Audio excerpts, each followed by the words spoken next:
the Industrie Podcast of VDMA.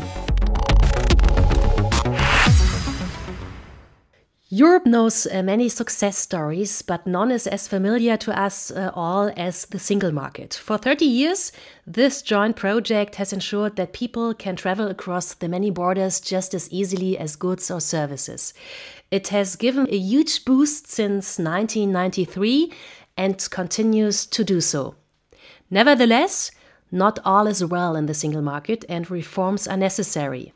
In today's VDMA Industrie Podcast, we'll talk about what these reforms consist of and where the stumbling blocks lie. I'm glad you're listening. My name is Steffi Burmeister and welcome my guests, Georg Riekeles, Associate Director of the think tank European Policy Center in Brussels. Welcome. Hello, a pleasure to be here. And our other guest is Holger Kunze, Head of the European Office of the VDMA. Good to have you with us too. Hey. Hello, also from my side. So let us first take a brief look into the past. What was the biggest success story of the single market and where did it disappoint the most, Mr. Riekeles? The single market is a whole ecosystem with rules from goods and services to transport and energy. And most of us, we get confronted, we only perceive bits and pieces of that. Now, success stories. There are plenty of things one could bring forth. I imagine Holger will speak about industrial aspects. So I thought I could speak about, or say a word about the internal market for aviation. Born back in 1992. What has happened is that internal market has replaced national rules and accompanied a revolution in air travel. 25 years ago, competition was low and prices were sky high. Now we have airports and airlines that welcome over 2 billion passengers every year. It brings connections and growth across regions in Europe. There's been a clear democratization, the Ryanair phenomenon, and we got comprehensive passenger rights. So that's what I would point to in terms of a success story. And what about the disappointments? I would say, for instance, the creation of the single market for financial services. In itself, it was a good thing, but it wasn't accompanied by the right amount of regulation and supervision. And that left us very exposed when the financial crisis hit from the US in 2008. And that has had massive consequences on the European economy, as we know. Yes. Mr. Kunze, especially with regards to industry, what was the biggest change the single market brought about? Speaking from the perspective of the machinery industry, this is actually pretty easy to answer. Why? Before 1993, as a machinery manufacturer, you had to manufacture basically 12 different machines in order to export your machines into the internal market at that time. At that time, we only had 12 member states of the European Union. Now we have 27. But after 1993, it was possible, because of the harmonization of technical rules, to manufacture one machine and sell it all over the single market in Europe. So that was a massive change for the companies. They were able to very efficiently sell their products to the internal market. And I think that's also quite important. It changed mentality of industrialists. Before that, it was very clear the home market was Italy or Germany, wherever the company came from.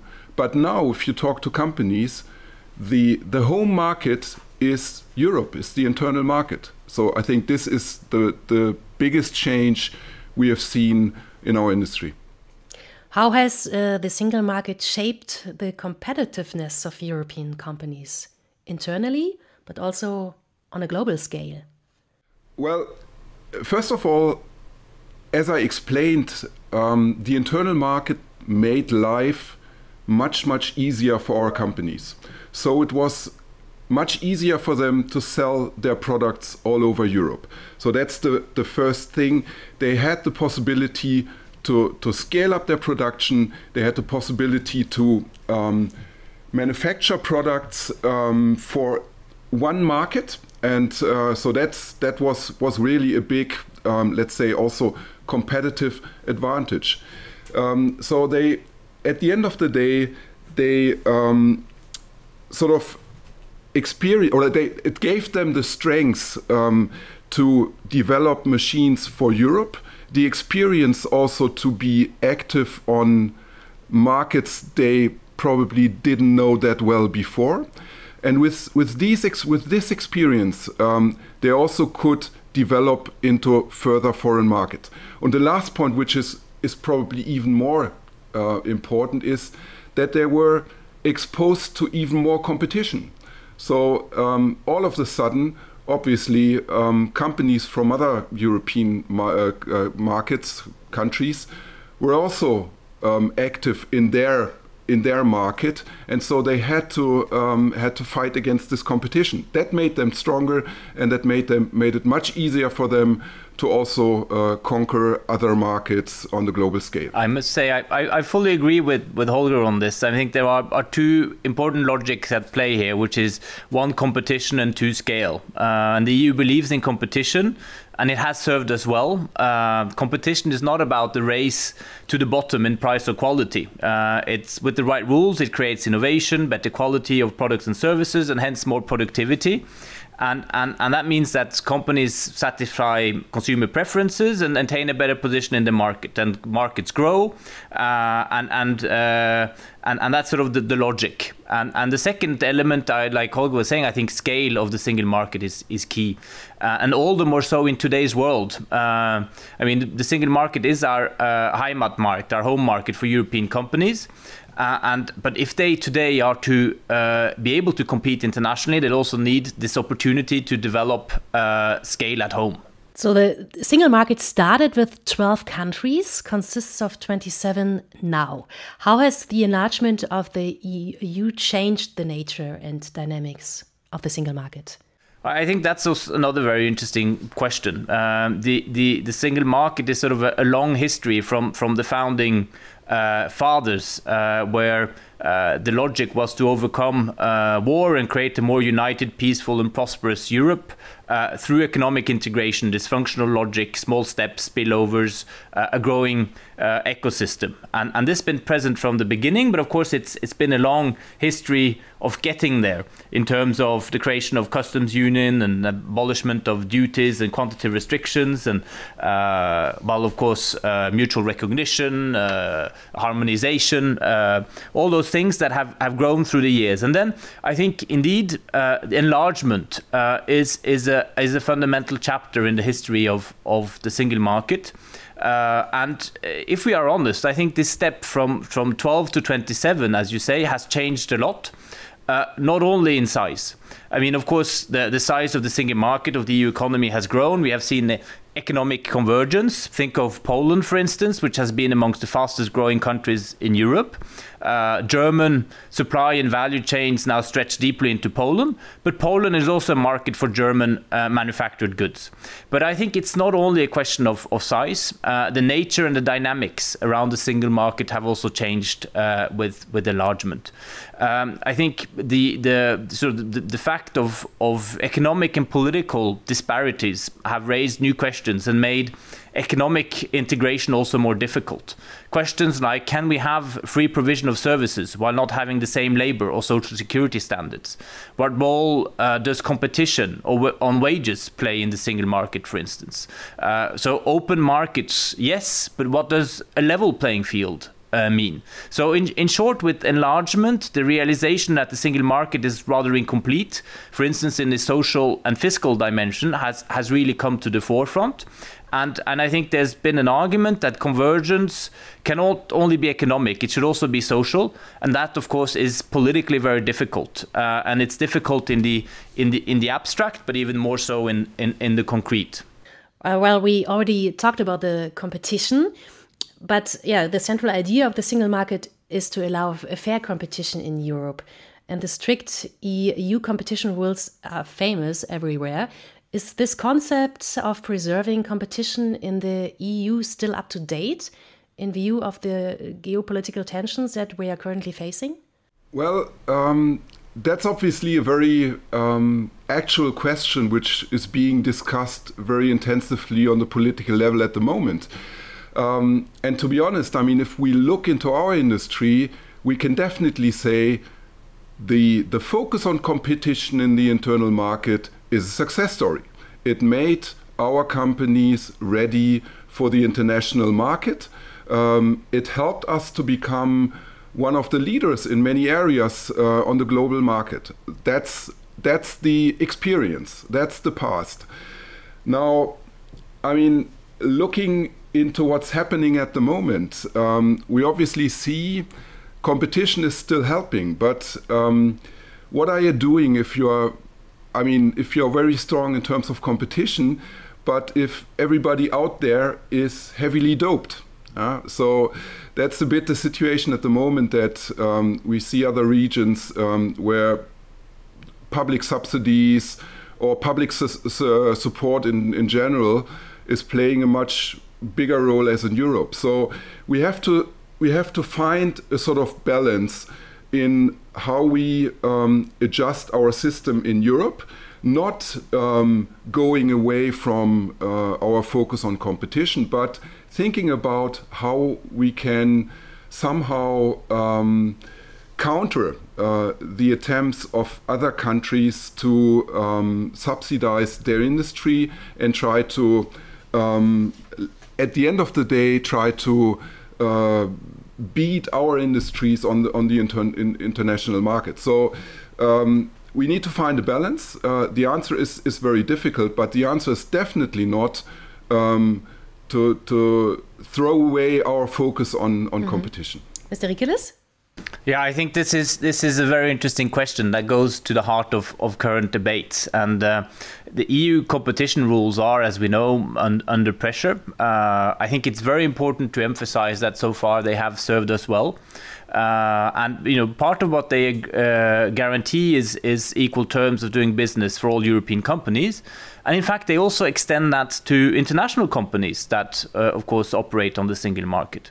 And what is so challenging in today's economic environment is that this level playing field does not extend internationally, despite WTO rules. So if you take China today, I think most are realizing that China's economic strategy has been about the protected home market, about making foreign investment uncertain, reserving public and private Chinese markets, supporting domestic actors, often state-owned enterprises, pushing them internationally, with a long-term strategy to build up industries and capture value chains, also through discriminatory practices such as dumping. So what we are seeing now in this geopolitical and geoeconomic moment we are in now is that also the US, which has seen that China is playing outside, let's say, an open market rule book, has decided it needs to do so too. And that is really the debate we're having about, the protectionist elements in the Inflation Reduction Act, the local content requirements. I think that they are out of the, roughly 400 billion US dollars that will go into the green economy. There are 60, 70, 80, maybe more that are actionable under WTO. So it's significant. It is massive, and of course all this levels the playing field. And really will have consequences for businesses across the world and European business. I think we might be moving into times where non-rule-based trade becomes the central scenario. And the real question now is, what does this mean for the single market? It does bring tensions to the single market. Of course, we're speaking to a German audience now, so I can take that example, but I could also take French examples, for instance. But when Germany proposes to hand out 200 billion euros as part of an energy shield package, or proposes an industry price for electricity, that might go some way to level the playing field with the US and China, but it dislevels it in Europe, and it can also be aimed or have the effect of pushing a competitive advantage over single market neighbors. So I think we see the need for Europe to adjust to a dramatically changing international environment, but I think it's very important also that we take care to preserve the single market in this context, because if we don't, that is the fragmentation of Europe economically and then also politically, and I think that is the most or the worst answer in today's world.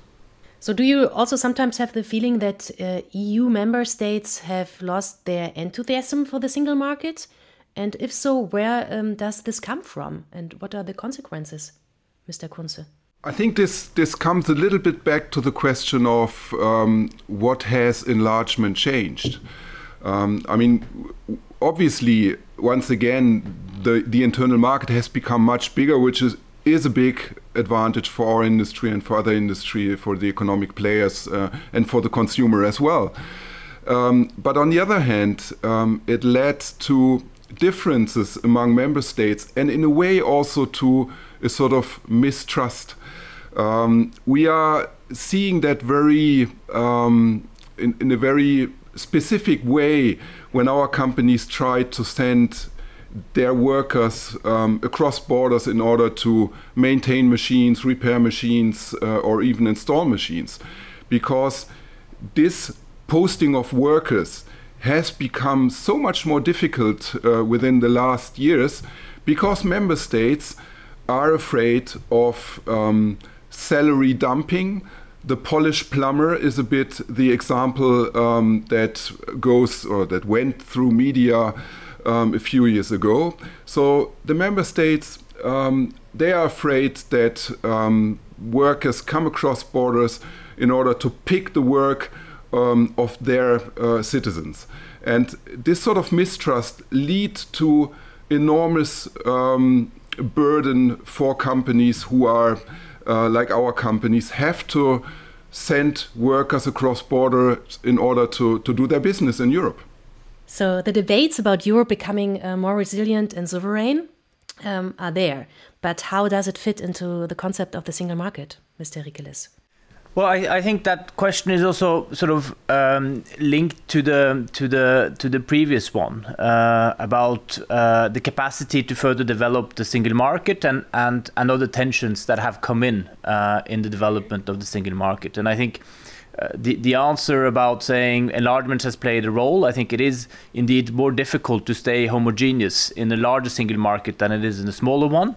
But I think it also does point a lot to the debates now about Europe becoming more resilient and sovereign in a difficult international environment. I think the broader situation, of course, is that Europe is becoming relatively poorer. As our model of sort of having 5% of world population, 15% of the world economy, but 40% or something like that of the welfare expenditure, that is a model that needs to adapt. And adjustments are difficult, and that breeds protectionism or reactions. But I think another dimension that is very important is the trade-offs involved in today's world. For instance, between economic efficiency, economic security, and sustainability. And I can take a sort of specific example of that. 20 years ago, we had magnesium production in Europe. Production of magnesium is key for, across several industries. It's important in aluminum, it's important hence in car industry, in aircraft industry, in electronics.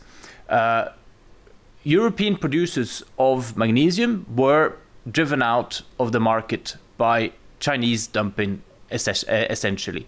One tried to put in place anti-dumping measures at the EU level, but that was too little too late. Today, we are discovering in this new geoeconomy that we are 96% or 95% dependent on imports of magnesium from China. And that is a question of vulnerability.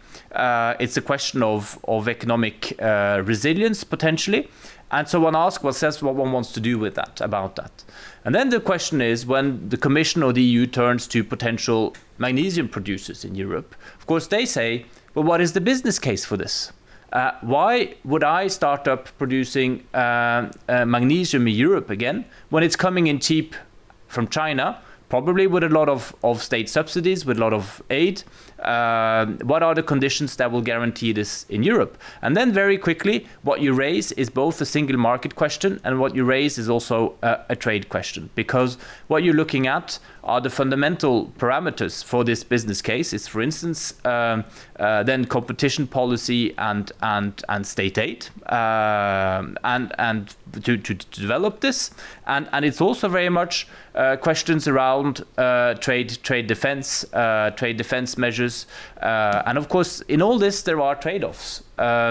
If you were to say, okay, we want to, because of economic security considerations, have magnesium production in Europe, and that means something in terms of tariff barriers. That means ultimately also that all the users, all those that buy the magnesium in Europe, will have to pay more for it. And that also does something then to Europe's competitiveness in other sectors. So I think there are very big elements in debate here around essentially what the single market means today, whether it is the one and only sort of platform for Europe's economy and competitiveness, but or whether there are other elements that come in now, for instance, in terms of industrial policy, economic security logics, etc. And these are none of these questions are easy or straightforward. So we need some changes. In which areas do we need more progress as soon as possible, Mr. Kunze? Maybe just another word on what Georg said. I think resilience is a very important topic at the moment, and also for the companies it's very important. But we have to be very, very careful not to confuse it with autonomy. Yeah? We will never be in Europe autonomous and self-sufficient. That cannot be the objective. We have to find a way in between. The international economy is interlinked, especially our industry is very much interlinked.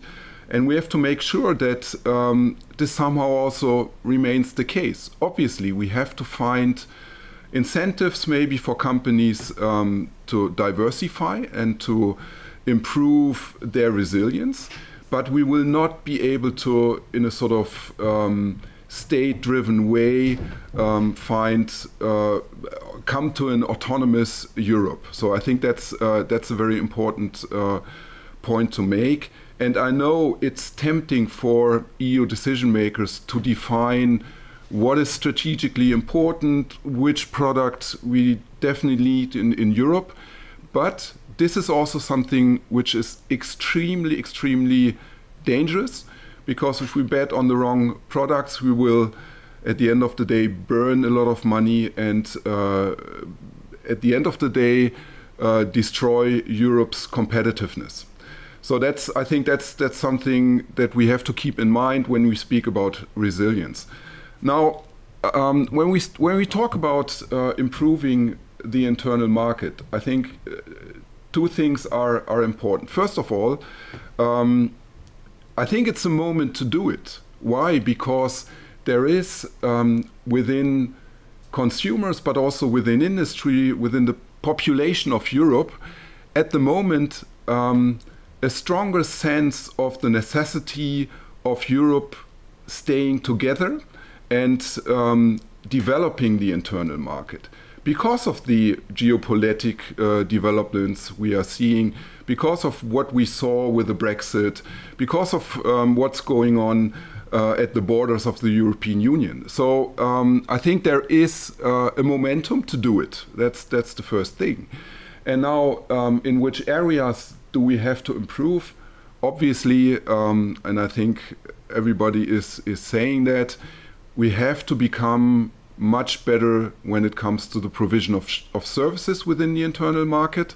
I already explained the example of our companies who have to send their workers to other countries in order to maintain machines, install machines, or train the people of the customer to use the machines. Yeah? So this is still very, very difficult in the internal market, and there we need definitely a very strong push.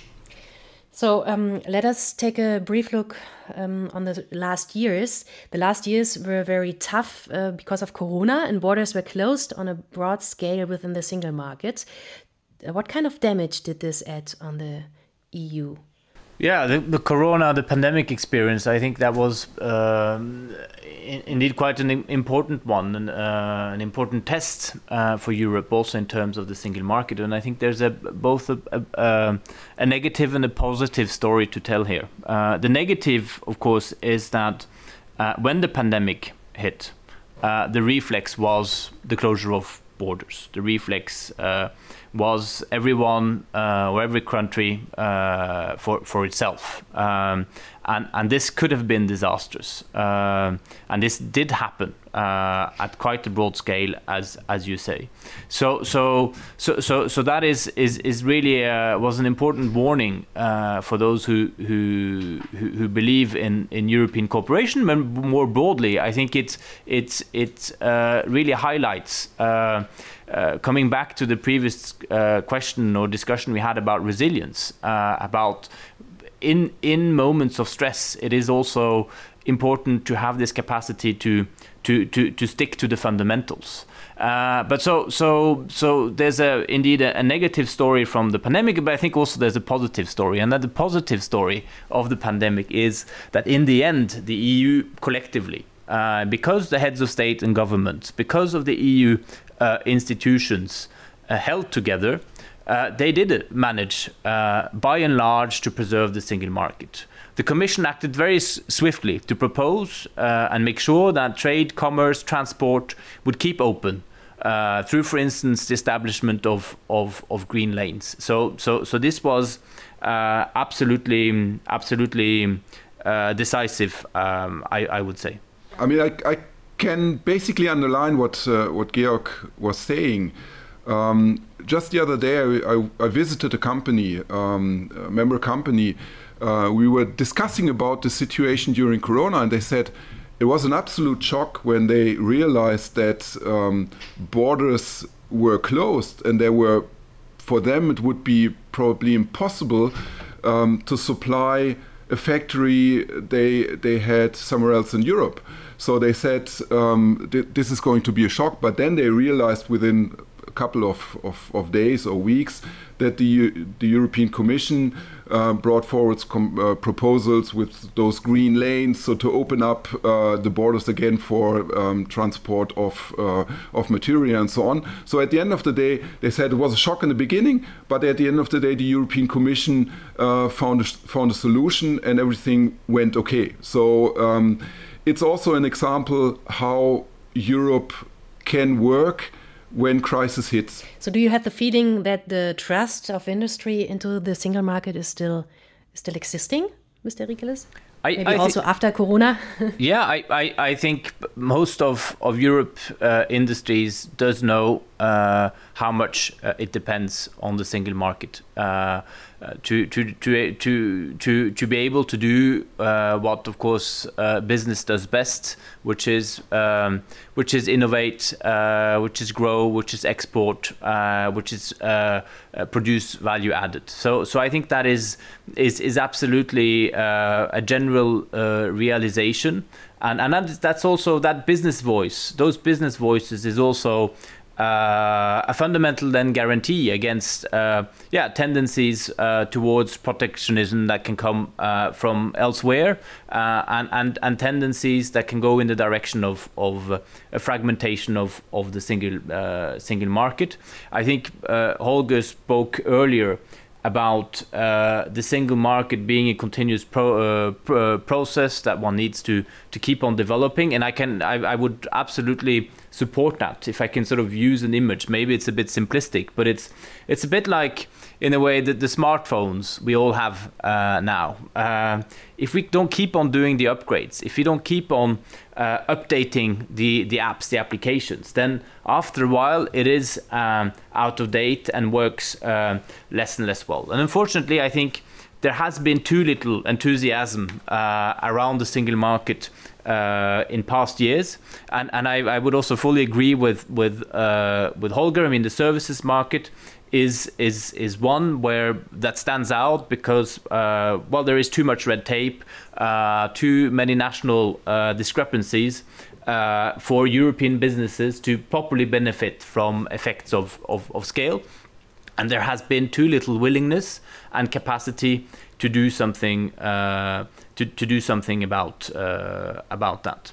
I mean, you were asking about trust of the industry in the single market. I think what I said in the beginning, there is a very clear mindset. Our market is Europe. That has become absolutely dominant within the industry. So I think that's important, and that is a sign of a strong trust in Europe and in the single market. But just recently, we see a few developments that at least raise eyebrows of our companies. And that has to do with the way Europe, the European Union, is regulating the internal market. Yeah? We are now confronted with loads of new legislation trying to make Europe ready for the green and digital transition.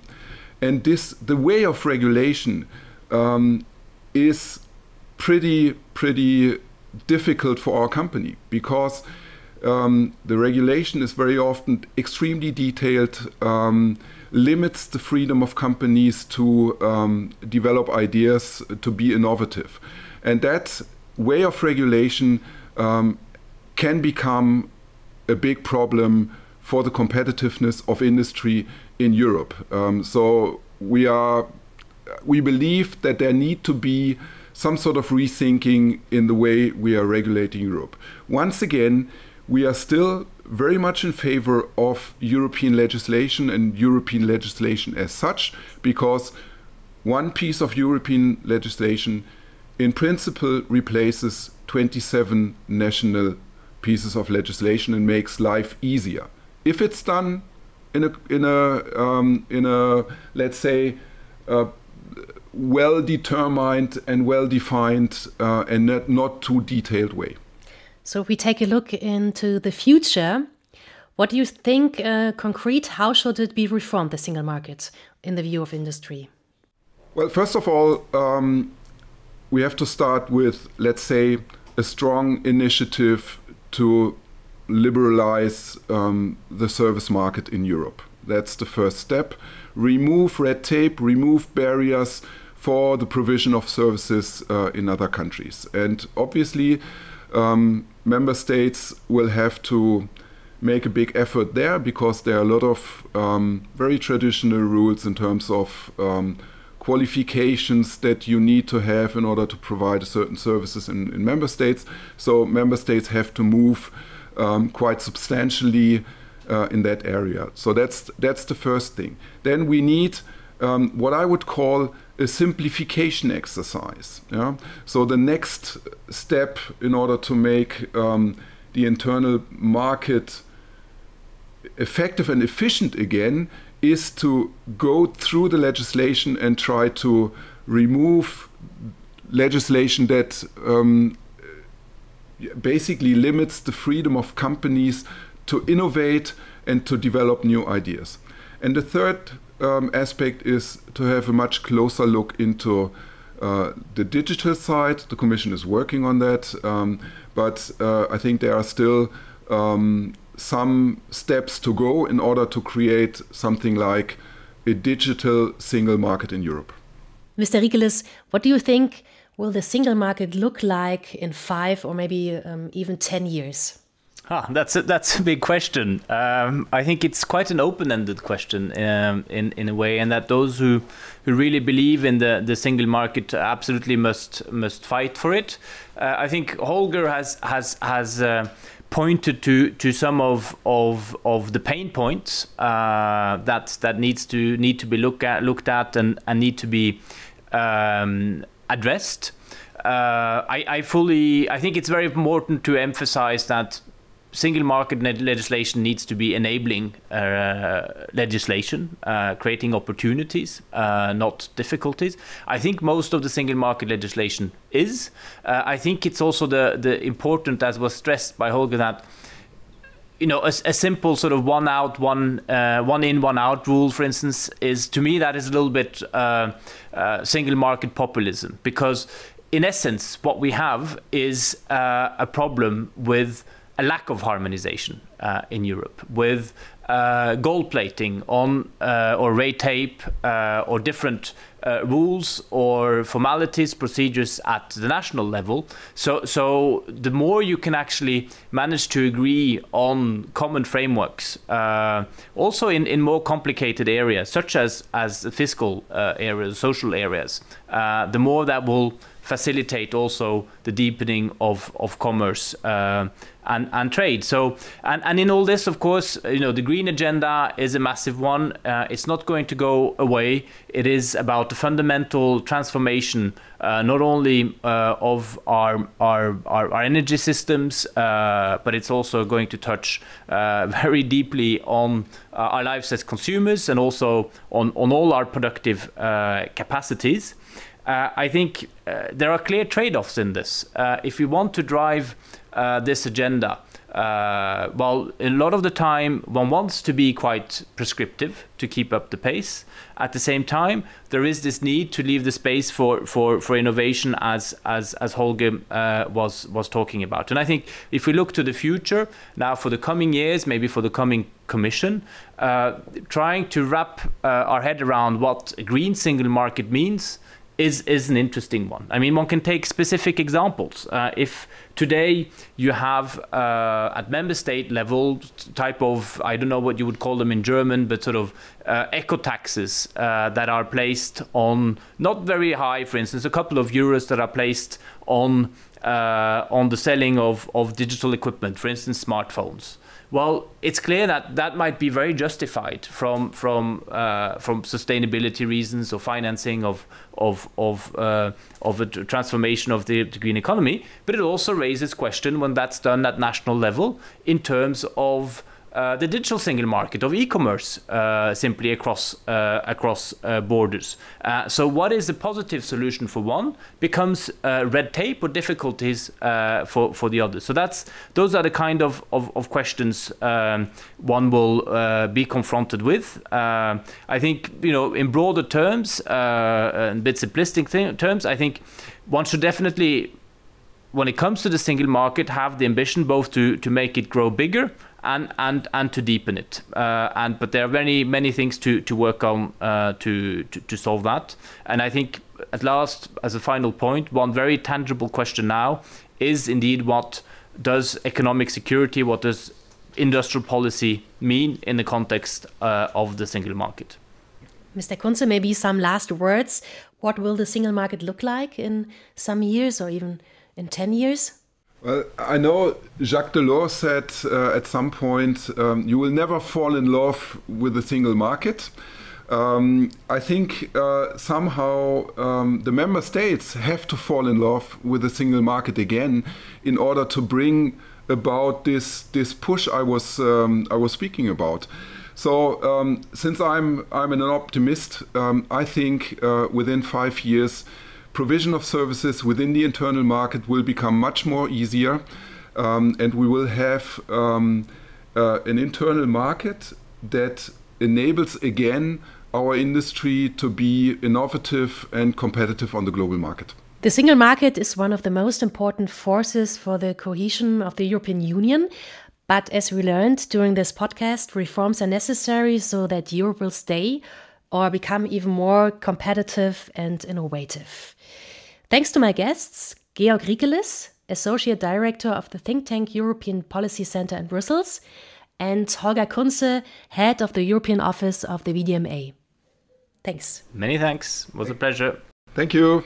And if you want to learn more about the single market and its necessary reforms, please check the VDMA homepage. Thank you for joining us. You can also listen to the VDMA podcast on Spotify, Apple Podcast, Google Podcast, and Podigy. And of course, you are invited to subscribe to our channel. Hear you the next time. Bye.